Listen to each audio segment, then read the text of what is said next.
구사구 특별 초대석 순서입니다. 지난 15일부터 실시간 검색어에서 줄곧 상위권을 차지하고 있는 것 바로 연말정산입니다.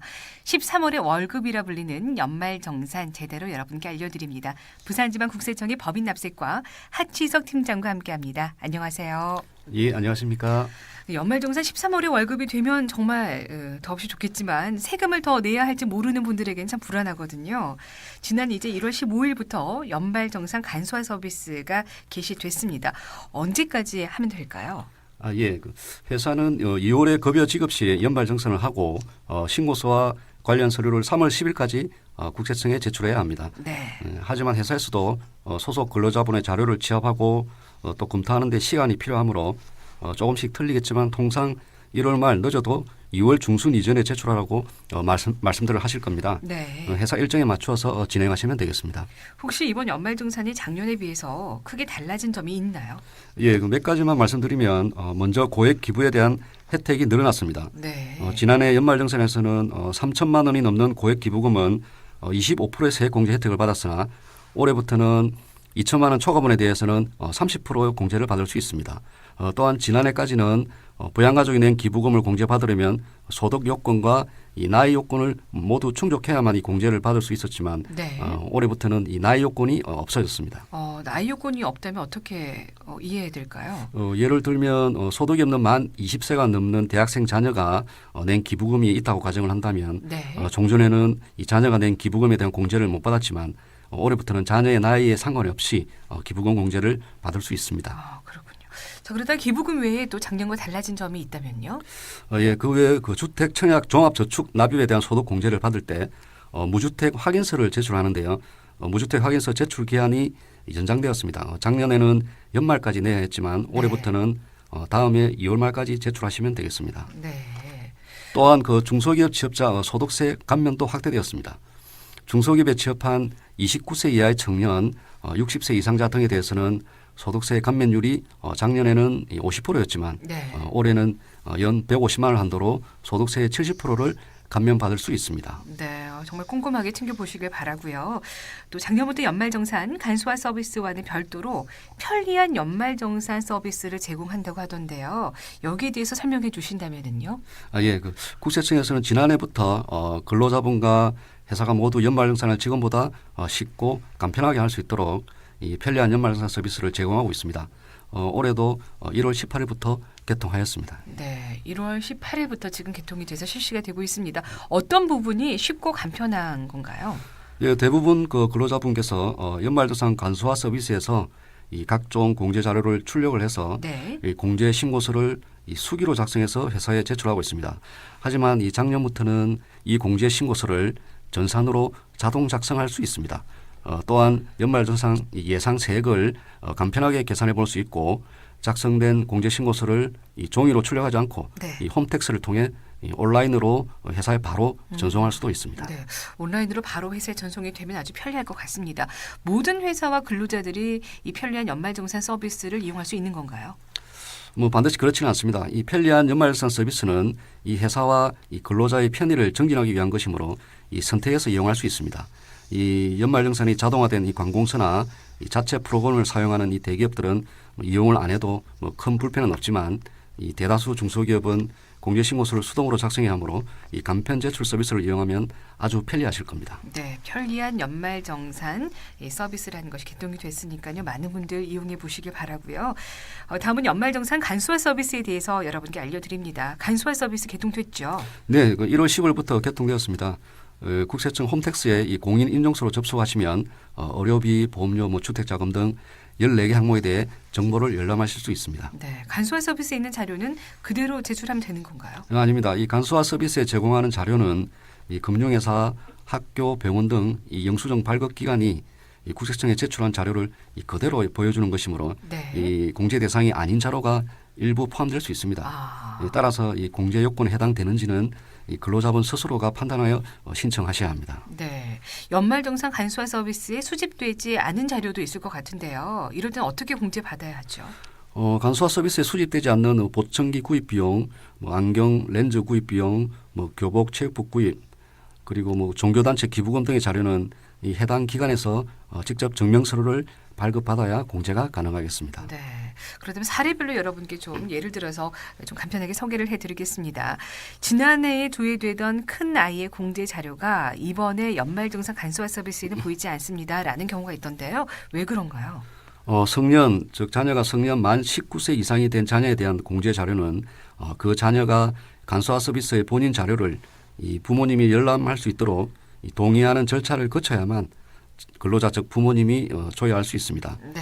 자료 이 제공 동의 방법은 홈택스에 접속하여 자녀의 공인인증서, 휴대전화, 신용카드를 이용하거나 팩스나 온라인 또는 가까운 세무서를 방문해서 신청할 수 있습니다. 만약 거주지가 달라서 주민등록 등본에 등재되지 않은 부모님은 자료 제공 동의를 어떻게 할 수 있을까요? 연말정산 간소화 서비스에서 부모님의 신분증, 가족관계 등록부, 필요할 경우 유임장을 첨부해서 이 온라인으로 신청하거나 신청서를 출력을 해서 이 서류를 팩스 번호가 1544-7020입니다. 네. 이 팩스로 전송하시면 되겠습니다. 네, 1544-7020 팩스로 전송하시면 된다고 합니다. 만약 근로자가 작년 중간쯤에 회사를 옮겼습니다. 이런 경우는 어떻게 할까요? 전 근무지 그러니까 전 직장에서 이 근로소득 원천징수 영수증을 발급받아 최종 근무회사에 제출하시면 연말정산이 가능하겠습니다. 네, 작년 중간쯤에 입사를 했거나 퇴사한 경우 간소화 자료를 어떻게 활용할 수 있을까요? 신용카드나 보장성 보험료, 의료비, 교육비, 그리고 주택자금 공제 등은 이 해당 근무 기간 동안에 그 기간에 지출한 비용만 공제되므로 간소화 서비스에서 이 근무 기간에 해당하는 월을 이 선택을 하시면 그 기간 동안에 지출한 자료를 조회할 수 있습니다. 네, 이번에는 월세 세액 공제에 대해서 알아보겠습니다. 월세를 지출하는 모든 근로자는 월세액에 대해 이 세액 공제를 받을 수 있는지 공제 금액은 어떻게 되는지 궁금할 것 같아요. 예, 그 무주택 세대의 세대주 또는 세대주가 이 주택 자금 공제, 주택 마련 저축 공제를 받지 않은 경우에는 이 세대원도 가능하고 네.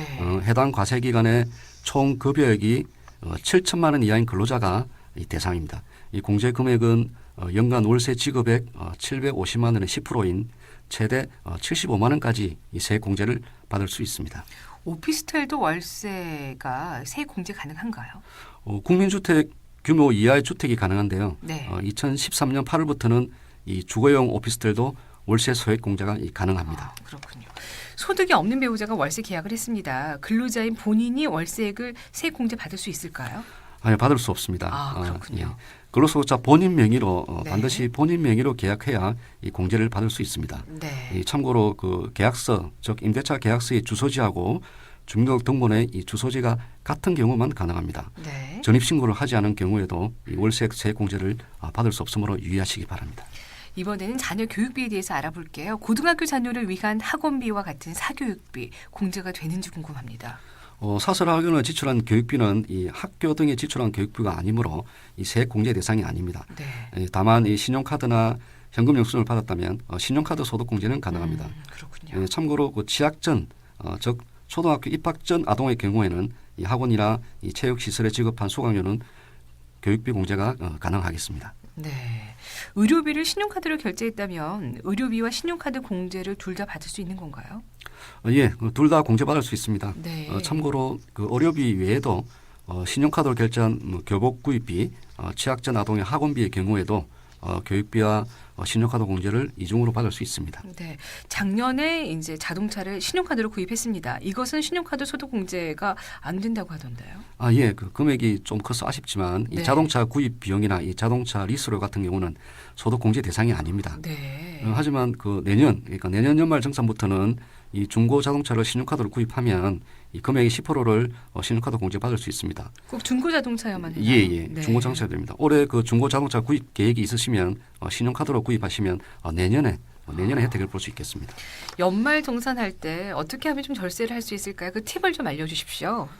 신용카드 공제의 경우에 급여 총액의 25%를 이 초과 사용해야 그 초과 사용분에 대해 공제가 가능합니다. 네. 일반 카드와 현금 영수증, 직불카드를 사용했을 때 이 공제율이 틀리기 때문에 네. 급여 총액 총 급여액의 25%, 즉 이 4분의 1이 될 때까지는 일반 신용카드를 사용하고 그 이후에는 이 현금 영수증이나 직불카드를 사용하면 30% 공제를 받기 때문에 좀 더 유리합니다. 네. 그리고 또한 그 맞벌이 부부의 경우에는 이 부양가족 공제를 꼼꼼히 모의 계산하고 한쪽으로 몰아주는 게 유리할 수도 있습니다. 그래서 맞벌이 근로자는 분양가족 공제를 어떻게 받는 것이 유리할까요? 대체적으로 이 급여가 많은 사람이 이 부양가족 공제를 받는 것이 뭐 유리할 수도 있겠지만 뭐 반드시 그렇지만도 않습니다. 왜냐하면 이 의료비는 급여 총액의 3%를 신용카드는 25%를 초과하는 지출부터 공제를 받을 수 있기 때문에 네. 소득이 적은 근로자가 더 유리할 수도 있습니다. 그렇군요. 예, 편리한 연말정산에서는 이 부부 중에 이 부양가족을 누가 공제받는 것이 가장 절세 효과가 큰지를 이 모의 계산하는 프로그램을 제공하고 있습니다. 네, 알겠습니다. 오늘 끝으로 우리 교통방송 애청자 여러분들께 도움되는 한 말씀 부탁드립니다. 네. 예, 뭐 참고로 그 이번 연말정산에 실수로 누락하지 않도록 네. 꼼꼼히 다시 한번 살펴보시고 편리한 연말정산 서비스를 이용해서 많은 도움이 되었으면 합니다. 그리고 네. 이 마지막으로 이 국세청에서는 이 근로자에게 직접 문자 메시지로 안내하지 않습니다. 연말정산 결과 이 환급금이 발생하면 이 국세청에서 환급금을 이 근로자에게 직접 지급하지 않고 회사에서 이 근로자분께 지급합니다. 따라서 이 국세청을 사칭한 전화나 문자에 유의하시기 바랍니다. 정말 중요한 내용이네요. 예, 알겠습니다. 직접 여러분께 연락할 일이 없다고 하니까요. 이런 사칭 전화나 문자 절대 스팸입니다. 속지 마시고요. 오늘 부산지방국세청 법인납세과 하치석 팀장과 함께 자세한 연말정산에 대한 이야기 나눠봤습니다. 오늘 함께해 주셔서 고맙습니다. 예, 감사합니다.